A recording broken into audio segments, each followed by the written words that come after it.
Hey everybody, this is another group coaching phone call for the Multifamily Investing Academy Masterclass program. This is the first one of a new year. Happy New Year, everybody. And so I've got a couple of housekeeping things I wanted to get cleared up, and so that everybody can understand what's going on. One thing that the topic of this particular group coaching call is the value add propositions. You've heard so many people talk about, oh, I want to buy a property that has a value add proposition. And I realized that as I was going through a lot of my training material, I really hadn't focused too much on value add discussions. So we're going to have that here today. If you have any questions, type them into the question box. If you would like to have an open conversation with me, just raise your hand, and then I will ask you, if you're raising your hand, to have want me to take you off mute, and we can talk directly. Otherwise, I want to get your permission before I open it up to you, because this is a recorded call. You can always find these on the membership site. The amount of material that is up there is amazing. I've got a whole new dump of resource and archives material that will be happening this month. So stay tuned. You'll see the that new red wording whenever I put up a new document. I always have the red new wording on there. So let's get started, and the first thing I want to do is tell you, ask you the question, what are you reading? Obviously, New Year. This is one that was a book that was heavily promoted recently. If you get these types of emails, it's called The 12-Week Year. Get more done in 12 weeks than most people do in 12 months. And I got it on Audible, and now that I'm working up kind of between my office here and up in New Hampshire, based upon my father's practice. I've been listening to this particular book on Audible, and I got to tell you, it's pretty good. I really like what the guy has to say, and I like the focus that he has. I'm not through the book yet, but I highly recommend you might, if you're looking to shake things up in the way that you do things, this might be a good start for you. I mean, it's all about execution. We can all sit there and plan all day long, but if you don't execute, the plan is absolutely meaningless. So in this particular book, it kind of works well for me. I've never been successful looking at my goals on an annual basis. It just doesn't work for me. And this guy talks about that throughout the course of the book, and every time he does, it's like, yeah, that's exactly the way I feel about, you come down in November and you think, wow, I had a lousy year because I didn't achieve all these objectives. And, well, geez, had we broken the year up into 12 weeks and just focused on 12 weeks, every 12 weeks you get another fresh start. You don't have to wait for the end of the year to start all over again. So I really am enjoying this book. I'm recommending it to you. I'm not all the way through it yet, but you've got to execute. You've got to execute the plan, and this may be helpful to you to get done. Okay, so one thing I want to tell you about that I'm planning for this year that's going to be new with the Multifamily Investing Academy is the Masterclass Elite Mastermind program. Now, this is kind of at a higher level than the training that you're getting through the Masterclass Elite program. And let me explain to you exactly what it entails. First off, what it's going to be is when you sign up to be in the Mastermind program, you're going to be placed in a group of approximately 6 investors, no more than 6. So you're going to be in a group of people that you will get to know, you will work with. They will be your little microcosm of investors, and you'll be able to bounce ideas off of, work together with, either pick markets or what have you. But I can tell you that we're going to maintain it in very small groups. So every time we get 5 or 6 new people, we're going to set up an investor group, and that's part of this that becomes your main mastermind. Now, obviously, we're going to have within that 6. We are going to have bi-monthly phone calls with me. So there'll be 7 of us on the call, and we'll be going through everything. And the biggest thing about it is there will be accountability. You will have to do work. You can no longer sit back and watch these videos or sit back and wait for the next group coaching call. You have to bring things to the table that you've completed, predominantly making offers, getting out there, seeing property, sharing what you've learned, but you will be working in this mastermind program.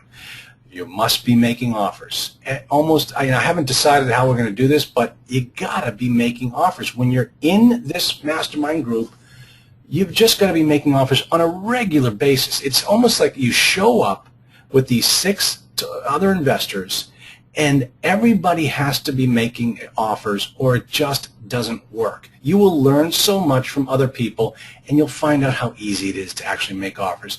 And the thing is, you can't control the results, but you can control the action. And in this business, the only action that you can control and the only action that you need to control is the making of the offers. So when you join this group, you must be making offers. People in this program will have access to my $50,000 earnest money deposit program. So the first $50,000 of your earnest money deposit will be available to you as a member of this group. Obviously, folks, there are strings attached to it. Don't think that you're getting a free check, a blank check for $50,000. You've got to have, there are some things, some attachments to it, and I will go over that in more detail when I finally roll out the program. Hold on, I'm just going to change a little adjustment there. That might make my conversation, hold on, a little tighter. Okay, hold on a second. Let me go put it back. There we go. Okay. And then finally, you're going to have access to my network of key principals. So that means that if you get a deal going and you look like it's going to be a hot deal and you want to get this thing started, we're going to put together the LOI for you, the purchase and sale agreement for you. We are not acting as your counsel, but more importantly is I'm going to roll out your deal to my network of key principals so that you can make sure that you get qualified for the deal. So it's really, it brings you to the next level of this training. And that's the way I've always wanted this program to work. But here's the catch. The only way that you can be invited into this program is by having been in the Masterclass Elite program for at least 6 months. You cannot just jump into the mastermind program. I don't want you. I don't want this program to be set up this way. If somebody sees, hey, wow, that mastermind program looks great, I want in, and then I tell you, well, you've got to be in the Masterclass Elite program for 6 months. Oh, no, I tell you what, let me pay you up front for those 6 months, and then, I'll join the Masterclass program right away. I said, no, it doesn't work that way. It's not about the money. I want to make sure that this is the right program for you. I want you to understand how I operate and how I find deals and how I teach my clients to build this business. And it takes time. I mean, you can be doing everything that we're doing going to be doing the mastermind program on your own in the first 6 months of this program, but I want you to take it slow. I'm done with the flashes in the pan. You got to be committed to this business, and once you are, this is the greatest business in the world, but you've got to take the time and learn the business. Now, this is the reason why I am setting up my program this way is to kind of show you the difference between most of these coaching programs and why we're different. Typically what you see is you go to a weekend seminar and the guy starts selling you a coaching program, $15,000, $25,000 coaching program, and as you can see here, early on in the endeavor, you write a huge check. And the cost is all up front. And as time goes on, you lose interest in the business, you find out it's not for you, and you've got a $25,000 credit card bill that comes due, and you're scratching your head thinking to yourself, geez, did I just waste time on this program? I just lost all my money. I don't want to be like that. This is the way I want our program to work. You start out with a little bit of money, and you just take time building and learning and growing. And as you start to move through the process, you're going to have to spend a little bit more money. But by then, you're comfortable with me, you know how I operate, you know how accessible I am, and you know that this is the business for you. So what's the cost? Typically, the way I think it's going to work is it's going to be a 6-month commitment. You can't just jump in and out of this program like the Masterclass program you can. You got to be committed to it. So it's going to be a 6-month contract. I think initially, for new people, it's going to be about $497 a month. For a 6-month period, no upfront cost. I'm going to hit your credit card every month, that type of thing. But the thing is, there'll be a special deal for current Masterclass members. So if you're in the program now and you want to buy up to the mastermind program, and I'm going to give you a special deal. You know, you can have a chance to take advantage of it, but then once it's done, it's done. But you're going to be one of the first people in the masterclass program, in the mastermind program, and you know, it's kind of my way of saying thank you very much for your business. I appreciate your early adopter of my masterclass program, and I want to move people up and not break the bank, and give them a break on the amount. So that's what we have coming up. It's going to be ready in about a month or two. I've got to take care of some business here, personal business here after the death of my father, and so I'm going to be doing that over the next month or so, and then I'm going to be rolling out this program. So let's get started now on the value add propositions. Now, I think it's important that you understand this, an acronym, HIPAA, and I don't mean the Health Insurance Portability and Affordability Act of 1995 or what have you. I mean this particular acronym, High Income Producing Activity. Now, this is an acronym that you should be thinking about in all of your endeavors, in all of your business. What is it that you can do that generates the highest amount of income and that you can get instant results for? So let's take a look at it this way. The HIPAA concept relates to both the business as well as your personal, and in our case, as well as the property. Now, it's easy to go down a profit and loss statement and say, I can do better here, here, and here, but you have to understand your time is very limited. So you've got to make the most of every value add proposition. So you can sit there and look at a profit and loss statement and think, I can fix the payroll, I can fix the utilities, I can do this here, I can do that here. But let's be realistic here. You've got to understand your resources and the limitations on your resources. So once you understand the limitations on your resource, then you realize, geez, I better focus strictly on those things that are the highest income producing activity. It doesn't mean it's the easiest thing for you to do or the thing that's going to happen that you're going to be able to resolve the fastest. No, there are some things within every business, within every multifamily business that you can work at that will, if you fix it, it will increase the value of your business exponentially. So those are the types of activities that you want to focus on. And then, of course, you've got to make sure that you see that activity to completion. If you don't, you have just wasted all of that time and resources trying to take advantage of a value add proposition that never amounted to anything. So always keep that in mind when you're thinking about how can I make money here? How can I make this property run better? What can I do to increase the value of this property the fastest way possible? And you think about HIPAA, your highest income producing activities, okay? Now let's talk about some sample value add propositions. Obviously we all understand increasing rents. Everybody understands that increasing rents is going to be the biggest one. Now, let's think about this for a second. When we say increasing rents, are we really just talking about increasing the rents, or are we talking about increasing the income on the property? Because remember, it doesn't matter based upon the net operating income whether the dollar comes from an increase in the rents or the dollar comes from an increase in the other income. It does not matter.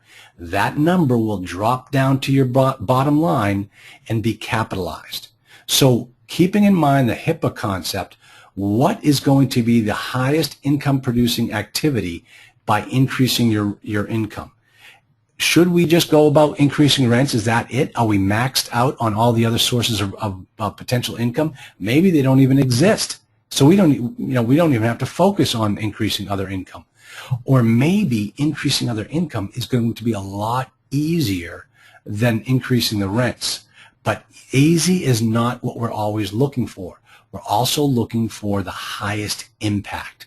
So let's take a look at some of the things that might make up this particular increase.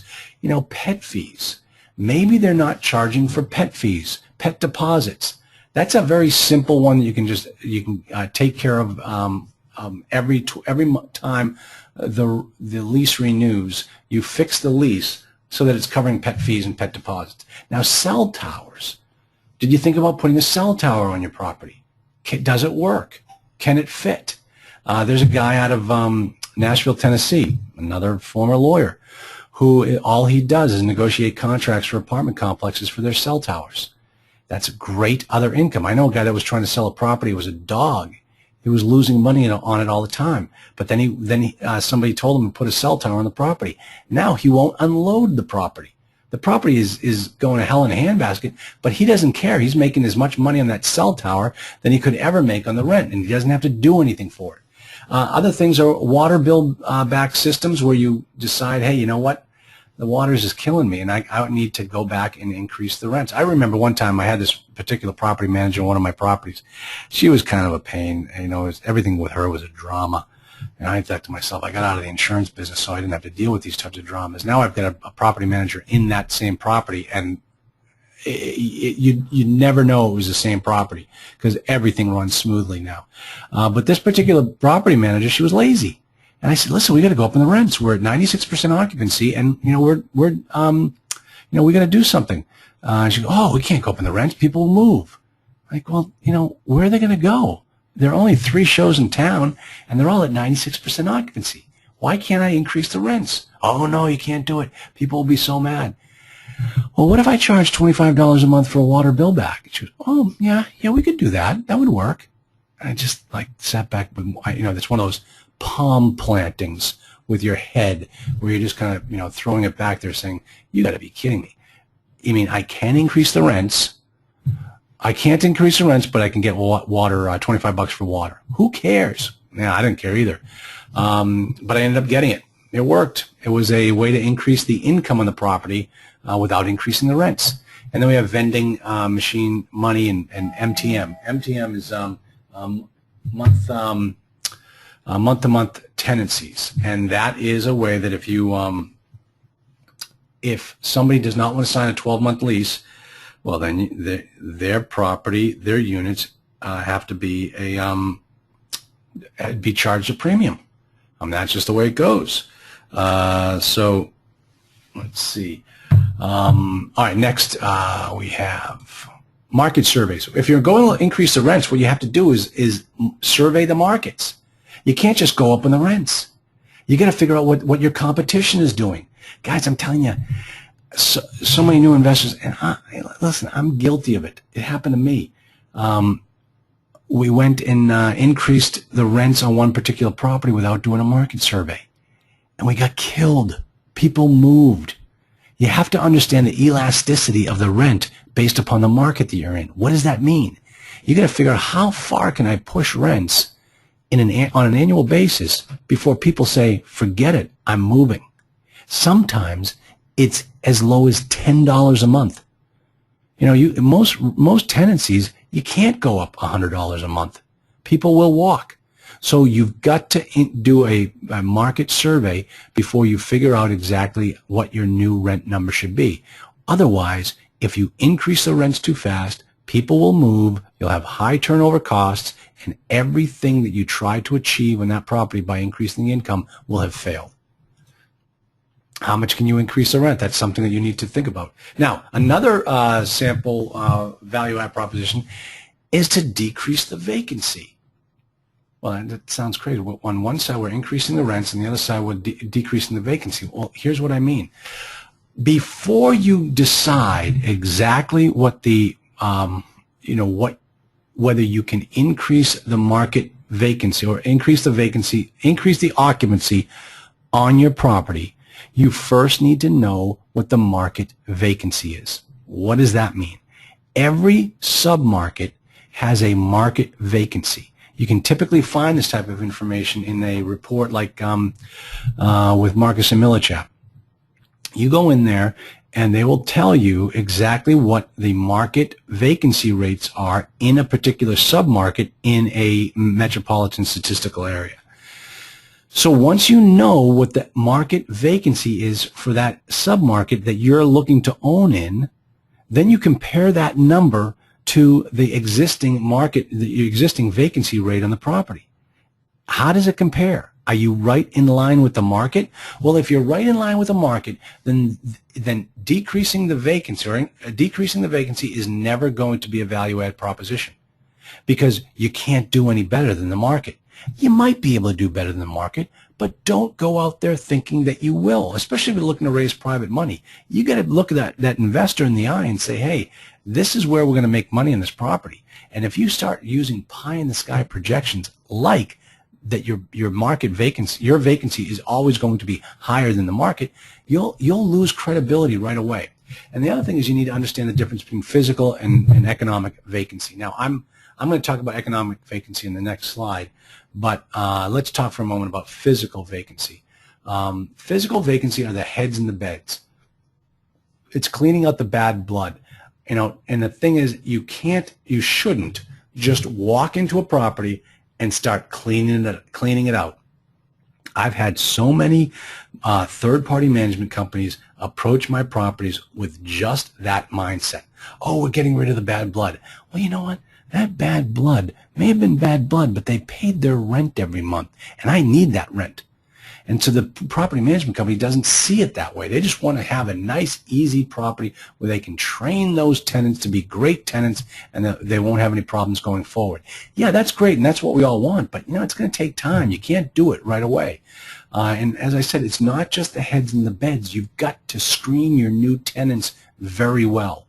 You want your business to have very good customers. And you've got to take the time to find the right customers. You've got to train your customers on how to be good customers. Now, increase collections. Another value-add proposition to increase the collections. Well, you know, this is where we're talking about the economic vacancy. Economic vacancy falls into a couple of different categories. Physical vacancy is heads and beds. Economic vacancy is hands and wallets. And what's happening, the higher your economic vacancy goes, the fewer hands are going into the wallets, meaning you got bad debt, meaning you get people that are delinquent, meaning you're having to evict a lot more people. So whenever you speak to a broker and ask them what the vacancy is of the property, 9 times out of 10, they're going to give you strictly the physical vacancy. But what you really need to understand is the economic vacancy as well, because those people aren't paying. It's like there's nobody there, except there is somebody there. And that means you can't release their unit because they're still there. And that means that they're using your utilities if you're an all bills paid property, and they're costing you even more money. And that's why we want to make sure that we get the right tenants in there initially. The other thing is, and this is very, very crucial, is understanding how to increase the collections on a property. Now, just think about it this way. You, as the owner of the property, as the manager of that property, you must create a culture of collections. What does that mean? That means that when somebody first moves into the property, they know that there's a sheriff in town and he wants to get paid on the first of the month. So don't be late. If you're late, this is what's going to happen to you. And you lay it out for the person. We're going to hit you on the second day. You're going to be charged a penalty. On the 5th day, there's going to be a notice posted to your front door. All your neighbors are going to know that you're behind on your rent. And then we start eviction proceedings on the 10th of the month. And that means for you folks, if you're doing this, you got to stick to it.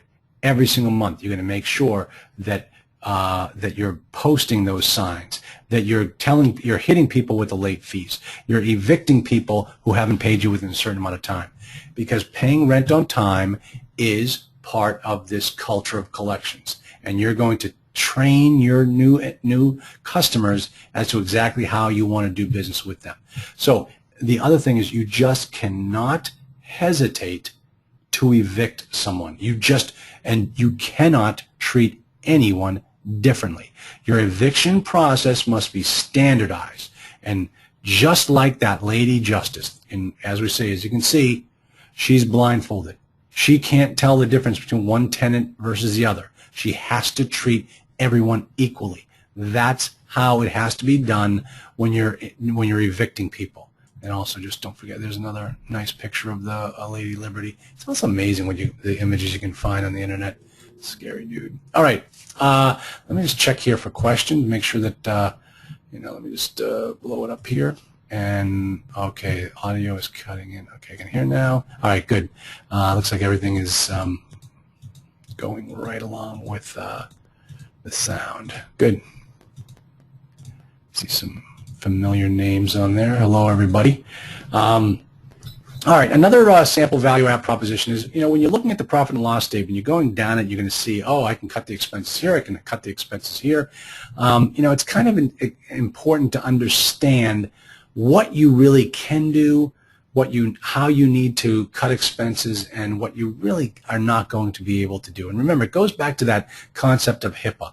What are the highest income producing, highest impact performing activities that you can do in order to take advantage of it? Now remember, we talked about increasing the income.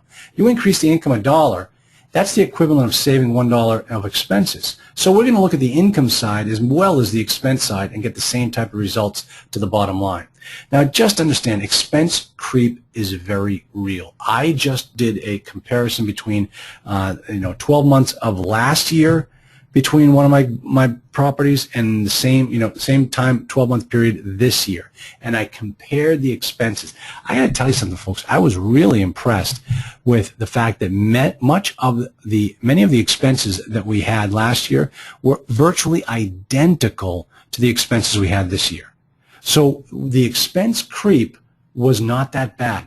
But there were some places, health insurance, payroll. Now, payroll actually stayed the same. It was health insurance and taxes were where we had the expense creep. And a lot of times, there's nothing we can do about that. And those types of things, I am running that property as bare bones as I possibly can. But you've always got to understand expense creep. You've got to create a budget and stick to it. And that's what we've done is that, and the fact is, it's kind of easy when the property is running very tightly. It's easy to stick to a budget. You don't have any money. You pay for those things that you absolutely have to pay for on a regular basis, and then other things, as money comes in, you're going to get it taken care of. So, I'm not here to tell you all of my properties are running at, 20% cash on cash return, because they're not. Expense creep is very real. Create the budget, stick to it. Don't believe what a contractor tells you. Chances are very good you don't have to recarpet the entire unit. I mean, you'd be amazed. A lot of these guys come in there as third-party contractors, and they say, okay, we're going to come in there, we're going to do this, we're going to do that, and they really take advantage of you. You are in control. Stay in control. Don't overspend for anything, and make sure, hey, this unit, we can just steam clean these carpets, and they'll be fine. I had one guy went into, we wanted to rip out every single carpet and have it replaced. I'm like, you just can't do it. Just don't do it. You've got to run these businesses like it's your own personal budget. Now, the other thing, and this is key, is hire staff that can solve problems on their own. And when you do that, you're going to watch your contract services expenses drop significantly. And that was a huge thing for me. I mention this all the time, where I had one property manager that all he knew how to do was hit speed dial on his phone, call every contractor in town to come fix his problems. And then I hired a property manager who could get out there, a maintenance man who could get out there and fix his own stuff. He knew how to use Freon. He knew how to recharge the AC. I mean, I watched my expenses drop significantly. So just by hiring the right people can really help to reduce your expenses and save you a lot of money. So maybe it could be penny-wise and pound foolish if you go out there and hire an inexpensive employee, but it ends up driving up your third-party contractor costs. So maybe it's better off to hire the guy that's more qualified, and he's going to keep your costs lower. Let me tell you some folks, that has happened to me over and over again. It's worth it to pay for good people. All right. So that is really it as far as the value-add propositions go. I mean, there's so many others, different types of value-add propositions. If you want to write them down in the question box and ask me about them, I'll be more than happy to touch upon them. And also I just want to make sure that you understand to make sure that you register for the Masterclass Offer Writing Workshop that's going to be happening next Monday. What we're going to be doing in that particular class is we are going to be going through Doug Rutherford's software, but not the part that everybody uses. We're going to be going into the making of the property package and showing you exactly how to set that up. A lot of people don't understand how to do that, but I'm going to show you how that particular software takes you right from the beginning to the end. We're going to use an actual property to do it. I think next month, and I really try to push for this, is if you've got the ability to, if you've got some properties on your own that you want us to take a look at live on the offer writing workshop, please send them on in and we'll get them taken care of. So let me check for questions, but this is going to be wrapping it up, obviously, you know, and if anybody needs anything, let me just shoot you info at multifamilyinvestingacademy.com.